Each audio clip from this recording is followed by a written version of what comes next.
Welcome back to the deep dive. Today we are taking a crucial look at, well, really a major collision point. It's that moment where one of the world's largest traditional financial players makes a really decisive, maybe even aggressive step right into the core of Web3 and global payments. We are, of course, talking about PayPal. That's right. PayPal, the huge digital payment processor, they hold a really key piece of this whole crypto puzzle.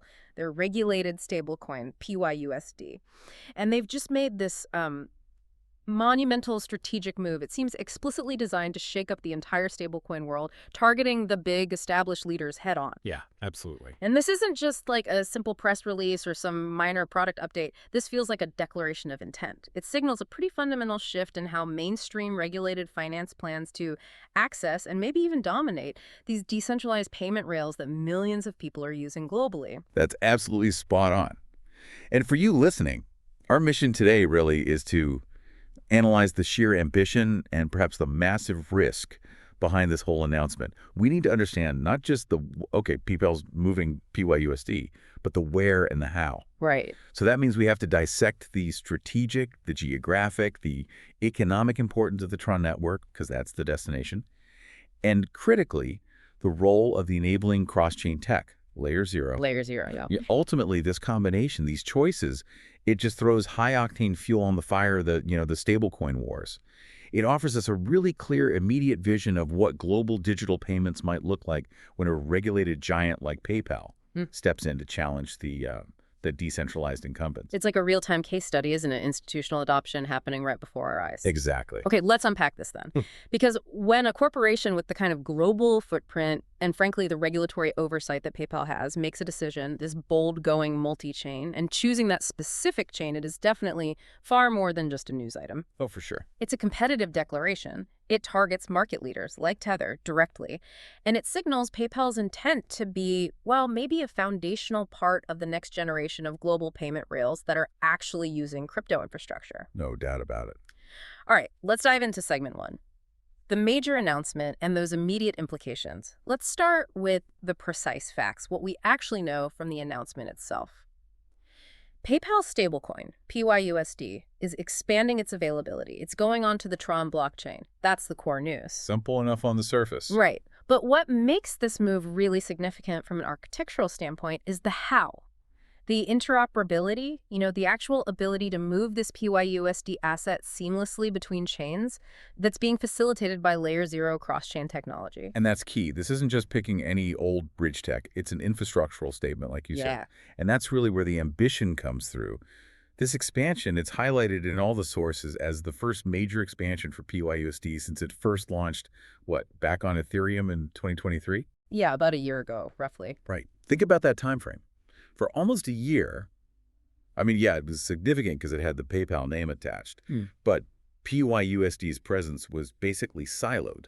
Right. It was mainly accessible to maybe high-value users or folks already deep in the Ethereum DeFi world, which, let's be honest, can be pretty expensive and slow for just everyday transactions. Definitely not for sending $5 across borders quickly. Not at all. Yeah. So the minute they announced this layer zero-enabled jump over to TRON, it immediately lays bare PayPal's core strategic goal.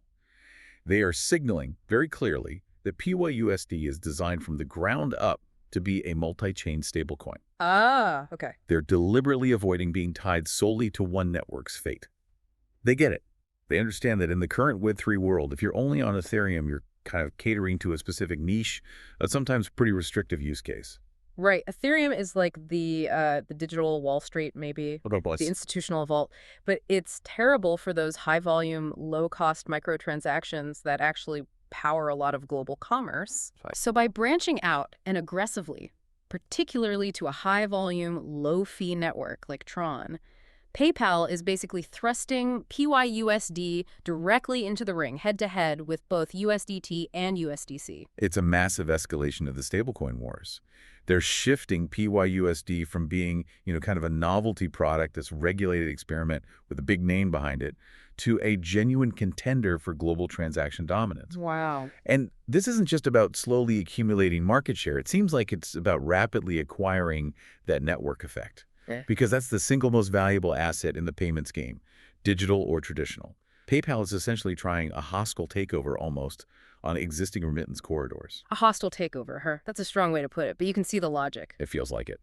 And look, as we continue to deep dive into moves like this, which are pretty complex, analyzing the tech, the market competition, the regulatory friction, it really is your engagement that allows us to keep bringing this level of analysis out. Yeah, that support is crucial. So before we dive deeper into exactly how this PayPal move onto TRON could reshape those stablecoin wars, just a quick reminder, liking, subscribing, hitting that notification bell, it really does help us grow. It helps us get seen, and it lets us keep bringing you what we think are the most important stories in crypto. We really appreciate it. It keeps these deep dives going. Absolutely. Okay, segment 2, TRON dominance, the global payment rail. So the critical strategic question we have to tackle, and what you listening must be asking is, why TRON? Right. If PayPal's goal is multi-chain dominance, why TRON specifically? Why not pick another major network? Why skip over maybe faster, newer layer ones, or even some popular layer twos that have more of a Western focus? And the answer really, it just comes down to pure, unadulterated transaction volume and established utility. The sources we looked at are totally clear on this. Tron isn't just, a popular chain. It is the absolute largest blockchain globally when you're talking about stablecoin transactions. Wait, full stop. the largest globally. Globally. And this status isn't earned through like hype or NFTs or speculation. Yeah. It's earned through relentless real-world utility day in, day out. Okay, put that into perspective for us. What kind of numbers are we talking? So get this. Over 50%, more than half of all stablecoin transfers worldwide, happen on the Tron network. Wow, 50%. That figure is just, it's staggering. And it basically mandates that anyone who's serious about competing in the stablecoin space must have a significant presence there. You just can't ignore half the market. Right. And this dominance, it's not really focused on that high-cost, high-speculation Western DeFi scene we sometimes focus on. Instead, Tron functions as the primary global payment rail. It's almost entirely centered on these high-frequency, low-cost stablecoin flows, especially across specific emerging markets. Okay, let's dig into that geographic context because that sounds vital. Which regions are we talking about primarily?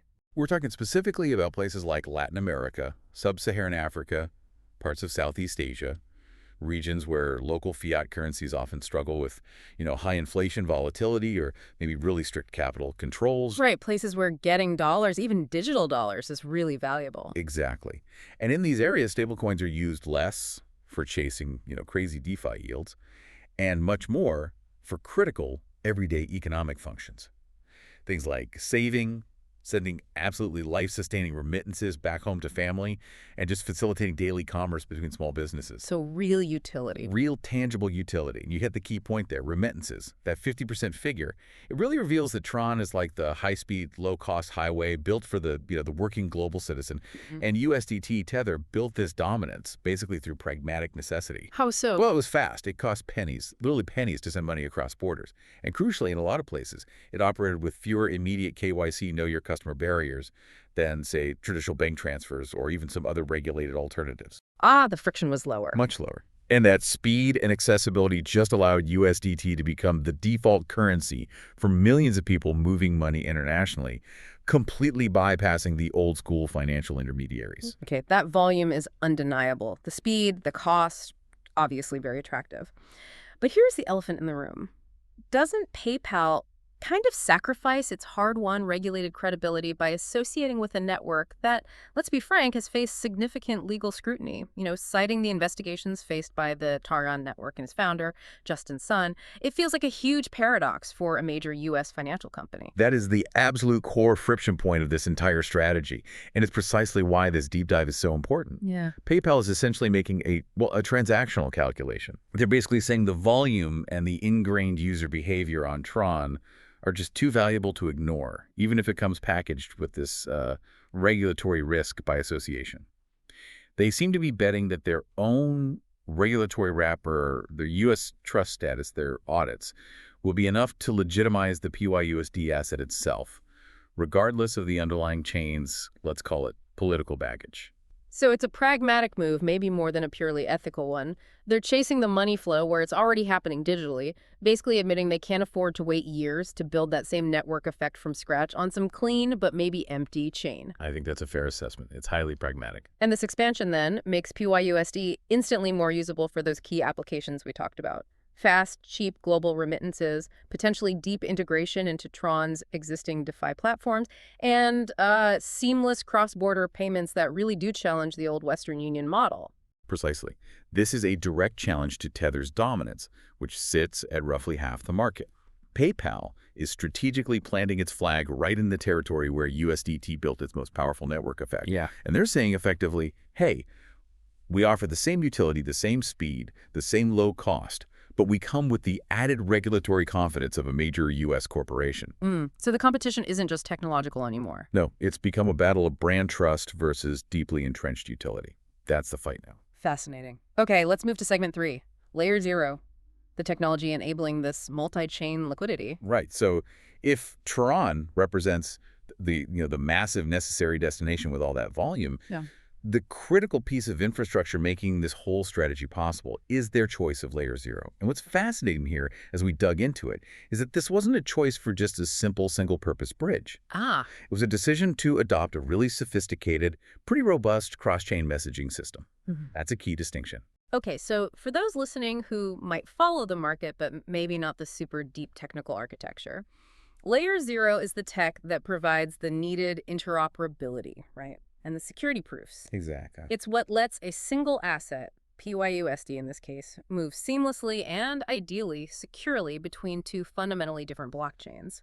You've got Ethereum, this complex smart contract platform, and TRON, which runs on a delegated proof-of-stake model.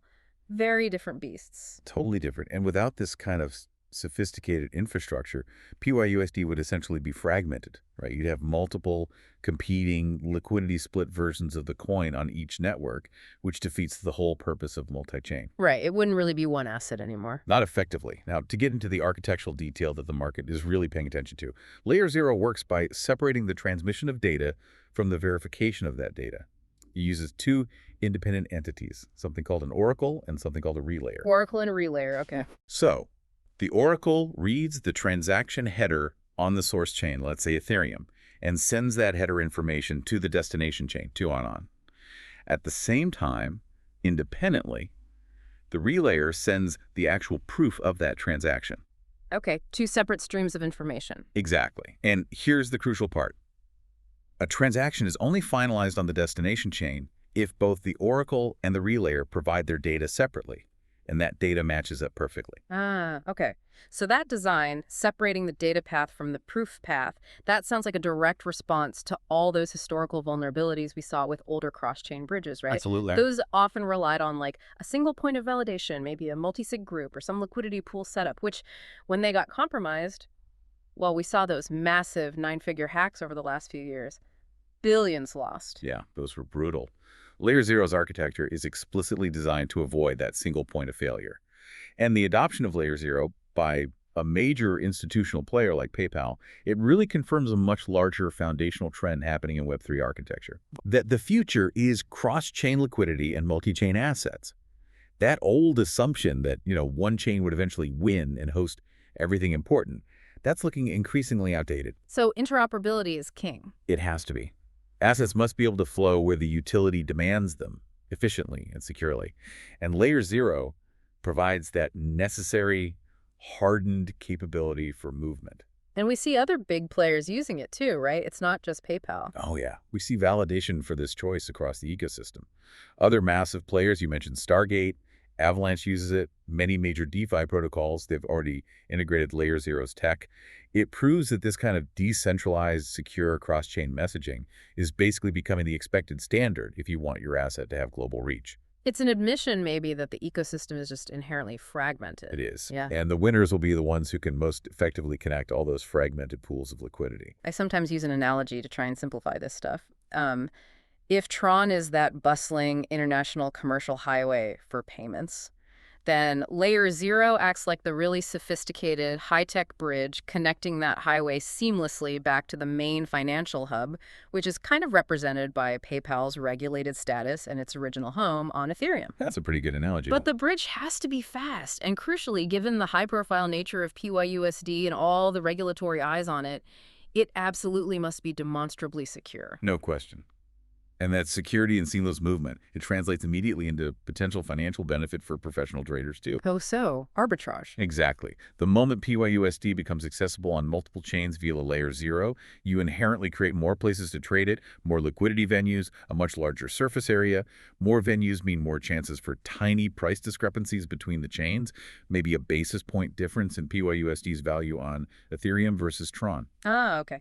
Pennies on the dollar, but at scale. Exactly. This immediately opens up new arbitrage opportunities across the different chains. And this injection of professional trading volume, chasing those small differences, actually helps rapidly stabilize the stablecoin's peg. It makes the peg stronger and drastically improves the overall efficiency of the asset across the whole ecosystem. Which is critical for PYUSD to gain trust, especially early on. Absolutely critical. All right, let's shift gears to segment 4. Competition, market impact, and mainstream adoption.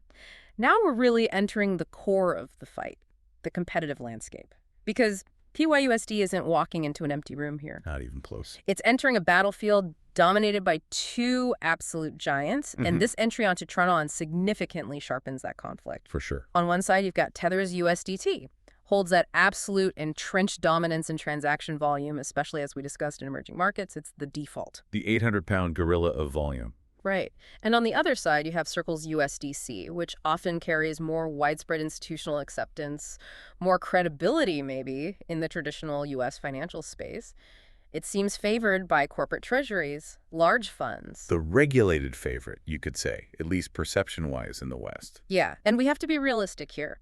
PayPal, despite its massive corporate name, is currently the distinct underdog if you just look at stablecoin market share metric. Oh, definitely. Miles behind USDT and USDC in current supply. Right. So we track PYUSD's supply growth since it launched in 2023. And yeah, its growth has been respectable, but it's fighting against years, almost a decade, really, of network effects that Tether built up. It's a huge incumbency advantage. So this bold move onto TRON feels like an attempt to dramatically accelerate that growth curve by just tapping into a high-velocity existing traffic rather than going through the slow, painstaking process of building new users from scratch just on Ethereum. It's a shortcut, potentially a very effective one, to gain relevance quickly. Now, when we compare the regulatory context, the difference is pretty stark, isn't it? Oh yeah, night and day, almost. PYUSD is issued by Paxos Trust Company. That's a regulated New York entity, subject to really stringent state oversight, regular audits. This gives institutional users a pretty high level of confidence about reserve transparency and, legal recourse if something goes wrong. Which institutions value highly. Absolutely. Now, contrast that with Tether, USDT, which, historically anyway, has operated with a much more opaque reserve structure. That's led to frequent questions, public skepticism, even while it completely dominates the volume. PayPal is clearly betting that their regulatory compliance is the key differentiator that will eventually sway large institutional partners over time. So we're the safe, regulated choice with the same utility. That's the pitch. That seems to be the core value proposition, yeah. Let's break down the specific benefits this expansion could offer to different market segments. For the dedicated DeFi users, the degens, this seems unequivocally good news, right?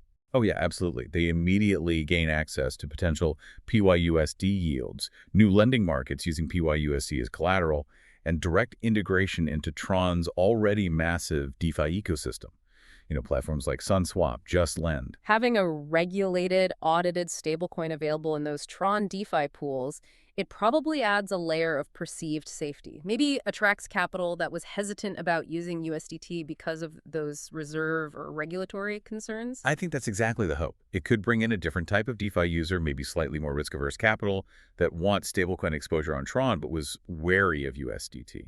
And then on the institutional side, the impact feels potentially even more transformative. PayPal's reputation, its existing regulated status in the U.S., those are colossal factors. Huge. Could this move be like the final push needed to fully normalize stablecoins within mainstream finance? When a company that processes hundreds of billions in traditional payments starts using a crypto rail as foundational infrastructure, that feels like a massive de-risking event.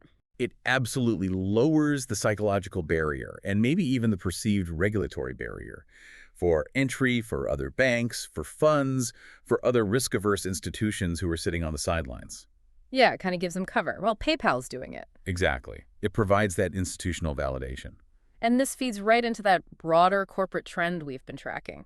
Remember, PayPal's 2023 launch of PYUSD That made it the first major established U.S. payments company to issue its own stablecoin. That was a foundational signal. A landmark moment for sure. And that move seems to have set off a chain reaction. We see similar corporate plays now. Circle is constantly pushing its own USDC multi-chain expansion, trying to get it everywhere. And giants like Visa and MasterCard, they're rapidly exploring stablecoin settlements for their own global infrastructure. It's clear this isn't just one company's strategy anymore. It's a corporate wave confirming that the future of instant settlement, at least partially, is going to involve stablecoins. The direction of travel seems clear. Now, something else we really have to watch closely is the on-chain velocity of PYUSD. That's going to be the defining adoption metric here. Velocity. Okay. So how often the average coin changes hands? Exactly. Are people just buying PYUSD and holding it? That would be low velocity, maybe suggesting institutional parking or just speculation. Or are they actually transacting with it frequently? High velocity would suggest it's being used as a real medium of exchange. And Tether, USDT, wins on velocity currently. By a landslide. Yeah. Because it's constantly being used for that cross-border trade, remittances, daily payments. It moves constantly. So the strategic choice of TRON, which you said is the world's highest velocity stablecoin rail, that suggests PayPal is aiming squarely for high-velocity use cases. It has to be. If PYUSD expands to TRON and just sits there in wallets, maybe used in some niche DeFi, it remains a pretty low-impact competitor, realistically. If, however, it rapidly becomes a high-velocity asset used for those daily payments in Africa, Latin America, wherever TRON is dominant, that signals true success. And that poses a profound threat to USDT's dominance in those corridors. So the next few quarters of velocity data on TRON, that's the real report card for this whole strategy. Absolutely. That's where the rubber meets the road. Okay, fascinating stuff. Let's move into our final segment, segment 5, risks, regulation, and critical considerations. Right, because this raises an important question. We've discussed the huge opportunity, the ambition, but no strategic move this big comes without significant trade-offs. There are risks here that we absolutely have to analyze critically. Definitely. PayPal's decision to chase that utility on TRON immediately complicates things, both on the regulatory front and the security landscape. Okay, let's try and balance the regulatory ledger first. On the plus side, as we've said, PayPal status major U.S. institution, issuing a regulated stablecoin that offers crucial foundational legitimacy for the whole stablecoin asset class. It really does. It's a powerful, regulated bridge linking traditional finance with Web3 payment infrastructure. And that's absolutely essential if you want mass adoption in risk-averse established markets like the U.S. and Europe. Couldn't agree more. That legitimacy is invaluable. However, Here comes the but. here comes the but.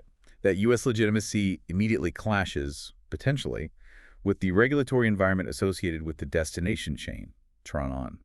You have PayPal, this highly regulated entity, now tightly integrating its product with an ecosystem that has faced, well, significant and public regulatory scrutiny. Right. The investigations involving TRON and Justin Sun are widely known. Exactly. So that association means PYUSD itself might now be subject to increased scrutiny from U.S. regulators, simply because it exists and operates on that chain, regardless of Paxos's own compliance. So a contamination risk almost from a regulatory perspective. That's one way to look at it. This regulatory dichotomy creates a real tension. PayPal needs TRON's massive volume to succeed quickly, but TRON's history makes succeeding potentially more difficult within PayPal's crucial home jurisdiction. It's a calculated gamble then. A high-stakes political risk they're accepting in exchange for access to that 50% market share. It seems that way. A very calculated risk. Okay, now shifting to the technology side. Yeah. Layer 0. It's the innovative enabler, the cool tech. But it also introduces perhaps the most significant immediate security risk, doesn't it? It absolutely does. We have to remember the historical data here. Cross-chain bridges, even the really sophisticated ones like Layer 0 aims to be, have historically been prime targets for exploits and hacks. Billions stolen. Yeah, the track record isn't great for bridges overall. It really isn't. The sheer complexity of moving a regulated asset securely between two totally different chains. It inherently creates potential points of failure that demand extreme vigilance and, frankly, hope that the security model holds up under attack. When you look at the metrics, the analysis of cross-chain bridge hacks versus the value secured, it often reveals a pretty worrying vulnerability trend across the sector. It does. Now, Layer 0's model, separating the oracle and the relayer, it is designed specifically to mitigate those single points of failure that plagued older bridges. That's its main selling point on security. Right. But placing a regulated high-profile asset like PYUSD onto any bridging mechanism, especially one that's still relatively new in the grand scheme of things, means PayPal is taking a substantial calculated risk on the tech. Because a single major exploit, say, if someone figured out how to corrupt both the Oracle and the relayers simultaneously, somehow. If that happened, yeah. It could severely damage the brand trust that PayPal is desperately trying to build around the security and stability of PYUSD. Right. And that damage could happen regardless of whether the underlying assets backing the coin are fully reserved and safe in a bank somewhere. The perception hit would be huge. Yeah, trust evaporates quickly in this space. Instantly. And, okay, finally, let's circle back to the most fundamental risk of all, adoption. Despite the really strategic choice of TRON, despite using cutting-edge tech like Layer 0, the core business challenge just remains, doesn't it? Will PYUSD actually gain meaningful, widespread grassroots adoption against the incredibly entrenched network effects of USDT? That is the billion-dollar question. That's the ultimate test. Tether isn't just a digital asset anymore. It is deeply baked into the daily payment infrastructure across huge parts of the globe. It's the default. It's the default, it's familiar, it's the proven option in environments where financial stability or just getting the transaction done quickly and cheaply is absolutely paramount. PayPal needs to offer a combination regulation, security, utility that is so compelling it convinces millions of existing active USDT users to switch their ingrained behavior. And that's tough. This isn't just about offering a technically better product on paper. It's about disrupting deeply ingrained economic habits, especially in markets where the primary user concerns might be speed, cost, and maybe censorship resistance, often prioritizing those over the kind of US-style regulatory assurance that PayPal is bringing to the table. Exactly. Will the regulated tag be a killer feature, or will the existing network effect of it just works and everyone uses it prove too strong? That's what we're going to find out. Okay, let's try and bring all these threads together then for you, the listener. This deep dive, I think, really demonstrates that PayPal's strategic expansion of PYUSD onto TRON using Layer 0, it's a major declaration of multi-chain intent. Definitely. It seems like a brilliant play on one hand to leverage TRON's absolute centrality to global stablecoin flow, that commanding 50% market share we keep mentioning, while simultaneously introducing the legitimacy of a regulated financial giant into that ecosystem. But as we've dissected, that strategy is absolutely fraught with significant risks. Both the regulatory blowback potential associated with the TRON ecosystem itself and the inherent security risks that come with relying on cutting-edge cross-chain bridging technology to make it all function. Yeah. And understanding that tension, that push and pull inherent in this whole strategic maneuver is absolutely fundamental if you want to assess which stablecoins are actually going to survive and succeed in becoming the next generation of true global payment rails. It's like a real-time, high-stakes case study unfolding right now. How does traditional regulated finance try to merge with the efficiency and maybe the wildness of Web3 infrastructure? That's exactly what it is. Indeed. And it leaves us, and you, with a critical question to maybe mull over as you watch this space evolve. Given the historical data we know about bridge vulnerabilities and considering the sheer power of TRON's existing dominance in those key emerging markets, would you actually trust Layer 0 bridging PYUSD for your own cross-border payments or your DeFi activity? Or is the established network effect, the sheer liquidity, the ingrained habit of using Tether just too powerful to overcome in the real world? That's the question to ponder. Something to think about. We really appreciate you joining us for this extensive deep dive into the intensifying stablecoin wars. We'll catch you next time.